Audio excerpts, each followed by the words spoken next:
राष्ट्रीय जनता दल की सांसद मीसा भारती ने कहा कि एक तरफ डबल इंजन की सरकार है, हमेशा महिलाओं के सशक्तिकरण की बात करती है और बेटी के साथ इस तरह की घटना घटती है। साथ ही उन्होंने कहा कि नीट की छात्रा के साथ घटना बहुत ही दुखद है। उस परिवार के साथ महिला होने के नाते और एक मां होने के नाते मेरी संवेदना है। राष्ट्रीय जनता दल हमेशा उस परिवार के साथ खड़ा है। देखिए, लंबे समय से नीट छात्रा का न्यूज़ में हम लोग देख रहे हैं और ये दुर्भाग्य है कि एक तरफ डबल इंजन की सरकार है और हमेशा महिलाओं के सशक्तिकरण की बात करती है, महिला की सुरक्षा की बात करती है और एक बेटी के साथ इस तरह की घटना घट जाती है। बहुत ही दुखद है और उस परिवार के साथ महिला होने के नाते और एक माँ होने के नाते मेरी संवेदना है और राष्ट्रीय जनता दल हमेशा उस परिवार के साथ खड़ा है। और देखा जाए तो सरकार कोई कार्रवाई नहीं कर रही है। कुछ मीडिया के कुछ न्यूज़ चैनल्स ही हैं, वही इस बात को पुरजोर तरीके से उठा रहे हैं और सरकार के कान पे जू भी नहीं रेंग रही है।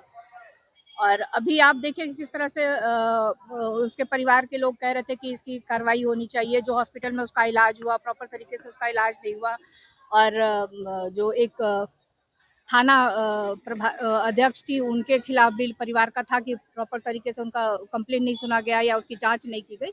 तो कार्रवाई होनी चाहिए, जो लोग दोषी हैं उस पर कार्रवाई नहीं होनी चाहिए। मेरा तो ये कहना है कि शायद सुनने में ये आया है, मुझे पूरी जानकारी है नहीं, कि परिवार के लोग सीबीआई इंक्वायरी की मांग कर रहे हैं। तो सरकार को सीबीआई इंक्वायरी सौंप देनी चाहिए ताकि सही तरीके से उसकी जाँच हो करके। और ये कोई पहली घटना नहीं है। आप पिछले 10-12 दिनों में देखें तो लड़कियों के साथ, महिलाओं के साथ 5-6 घटना इस तरह की देखने को आई है, अलग अलग जिलों से आई है। तो कार्रवाई होनी चाहिए। और अब तो सरकार डबल इंजन की सरकार है। आप यही खौफ दिखा के आए हैं कि राष्ट्रीय जनता दल आ जाएगा तो इस तरह की घटनाएं होगी। और जब से ये सरकार में है तब से इसी तरह की घटनाएं देखने को आ रही है।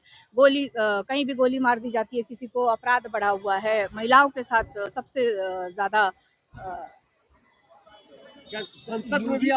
बिल्कुल। राष्ट्रीय जनता दल अपनी तरफ से पूरी कोशिश करेगी कि बजट सेशन में हम लोग इस बात को वहाँ पे रखने का काम करें।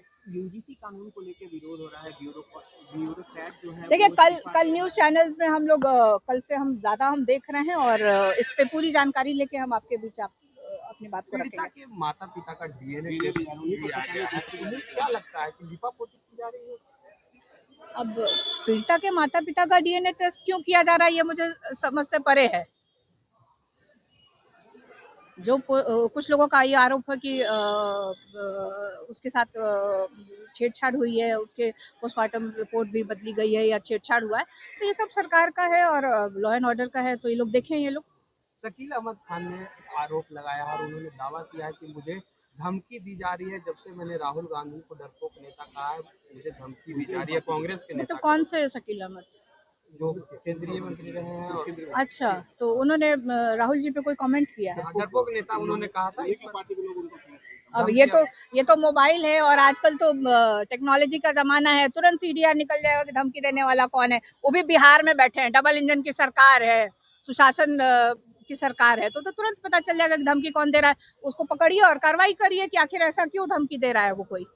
रोहिणी आचार्य मैम ट्वीट कर रही हैं ताजपोशी को लेकर, उन्होंने